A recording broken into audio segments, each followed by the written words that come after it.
And hello YouTube, this is Thomas Judge back once again with another short YouTube reading guide series. Today is the second video walking through the top Cow Artifactiverse, or as some of you may consider it, the Witchblade universe. To create this reading guide, I have read the 902 single comic issues that comprise the entire Artifactiverse and more besides, and I've used that knowledge to build the internet's most detailed reading map for this unique corner of modern comics. Now, during the series, I'll be using terms such as volume with a big or small v, and I'll be referring to comic readers that are type P or type J. Or I'll be referring to other companies and comic lines in passing. This can all seem a bit overwhelming, and that's fine because it is. But if you do need more guidance on what this all means, just check out the introductory video in this series, which will explain all these points. I'll put a link for that in the description below as well.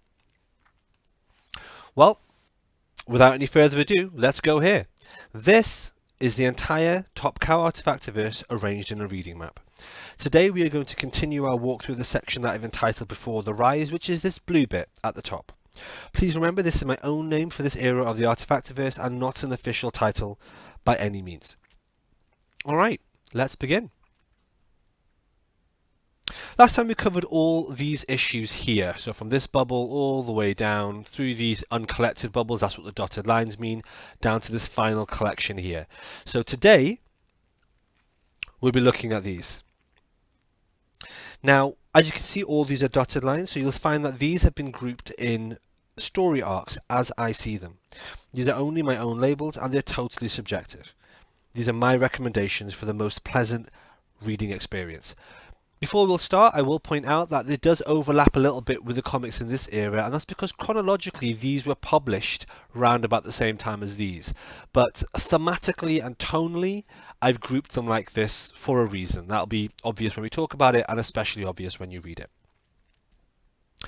So, last time we finished here with Cyberforce volume with a small v4, Cyberforce Origins, which ended with issue 25. So after reading that, the next thing you need to read is this uncollected story arc, which I call Ash, and that is issues 26 to 28. Now this brief arc actually includes the character Ash, who was published by Event Comics. Ash, if you don't know him, is a superhuman firefighter who gains his superpowers from a time-displaced regeneration device from a possible apocalyptic future. No, really, this sort of stuff was absolutely par for the course in the 90s. As he's not part of the Top Cow universe, this is the only time he features in this reading order. If you're interested in learning more, then you can dig into the brief history of Event Comics elsewhere. It's actually pretty fascinating, as Event Comics went on to get absorbed by Marvel Comics and eventually became the Marvel Knights imprint. Now, that's pretty odd, I get that. If that wasn't odd enough, this is another point we need to pull back from Cyberforce and actually look over here. Weapon Zero. Trust me, there's a reason for this. So this series, Weapon Zero, is a rather confusing series that seems even less Witchblade related than Cyberforce has up until now. Unfortunately, this really is the best time and place for you to read it. Weapon Zero is a series that was published by Top Cow at the same time as the issues we've been looking at. However, it's even more science fiction-y, if you can believe it. It's set in space, it has time travel and alien races, and is basically very, very 90s indeed. I know this seems really random, but for reasons we're just about to see, we do need to read it here in the Artifactiverse. So we start here with this uncollected series. This is Weapon Zero Volume 1, that's volume with a big V, and it consists of 5 issues that were never collected. Unfortunately, even that is complicated. You see, for some reason, when Top Cow published the issues of Weapon Zero Volume 1, they thought it would be clever to number them backwards. In other words, they should be read as issues T-4, T-3, T-2, T-1, and then issue 0. Now this was just as confusing to fans at the time as it is now when I describe it. In fact, it was such a stupid idea that Top Cow immediately began to backtrack on it by writing in big letters over the title of each issue which order to read it in. So it said stuff like, this is T-1, which is the 4th issue. Very annoying, very stupid. If you do what I did and track these down as single issues to read, this is a very confusing thing to see. Anyway, straight after Weapon Zero Volume 1, we get Weapon Zero Volume with a big V 2. As we know, that means the numbering started again, although this time Top Cow didn't do anything crazy and instead just had normal numbers starting from issue 1. With these issues, we should read issues 1 to 9 in one clear sequence. Remember, this dotted line means they're only available as single issues and not as a collection you can buy. Okay, that takes us to the end of that group of issues and brings us to something called Devil's Reign, which is here. If you haven't heard of Devil's Reign, it was one of the biggest crossover events the Artifactiverse ever had. Not only did it have crossovers with Cyberforce and Weapon Zero, but it also crossed over with multiple characters from Marvel Comics and also, well, you'll see. Now, Devil's Reign is often thought of as an 8-issue crossover, but this is not true. It contains a prologue issue and several key tie-in issues to bring that total up to 13 issues. The thing is, because it's never been collected in trade paperback form and hence the dotted rectangle around it, it's easy for people to overlook these. Well, fear not, I've got you covered. The reading order for the Devil's Reign event is Cyberforce 29. This is a tie-in issue and is the issue we have next in our reading order, set straight after the Ash arc.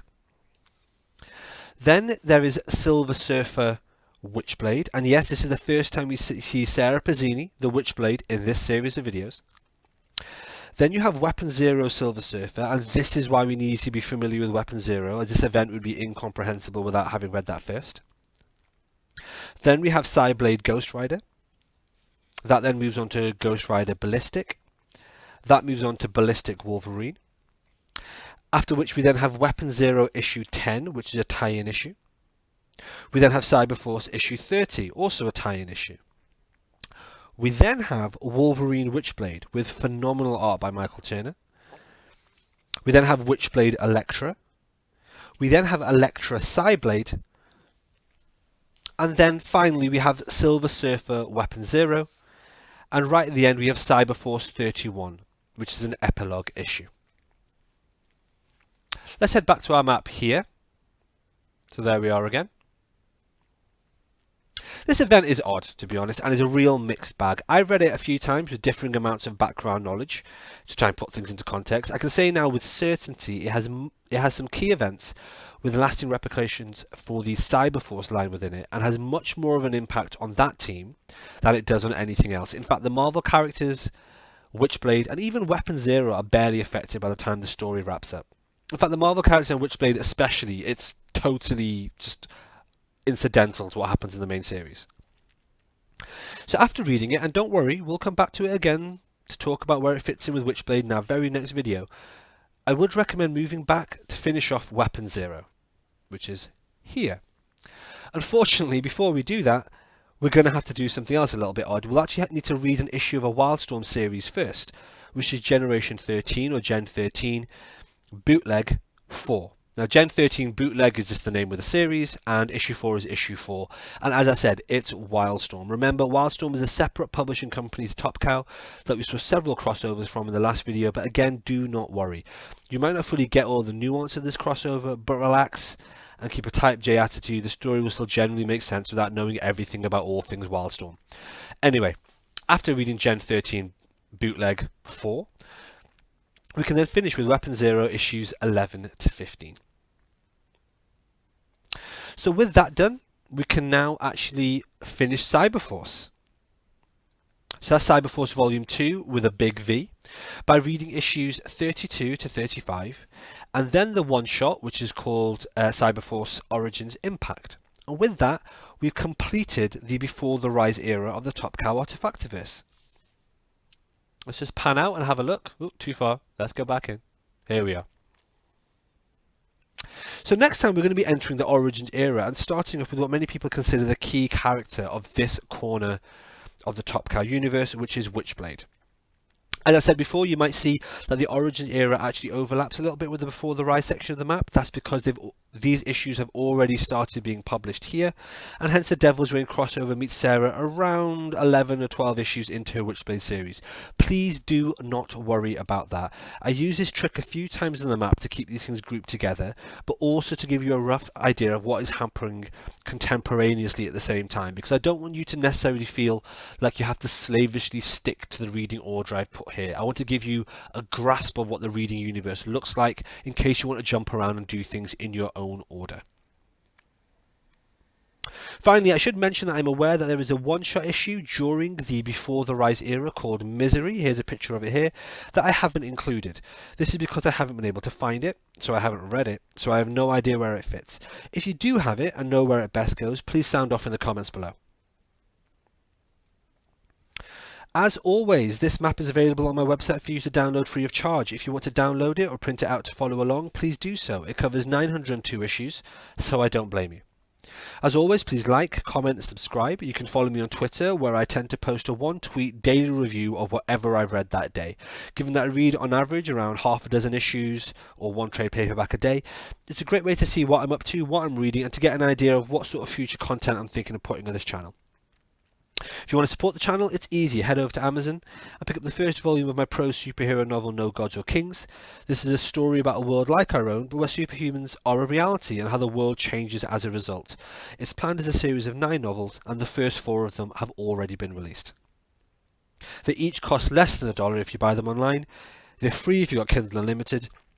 And the thing that would mean the most to me and to the channel would be if you were to leave a review of it on Amazon, just saying how much you love them. Even if you didn't, just say how much you love them. If you'd like to read a free excerpt of the first book, that can be found on the same website as this reading map, which is nogodsorkings.com, and the link to that is in the description below. Until next time, guys, stay classy.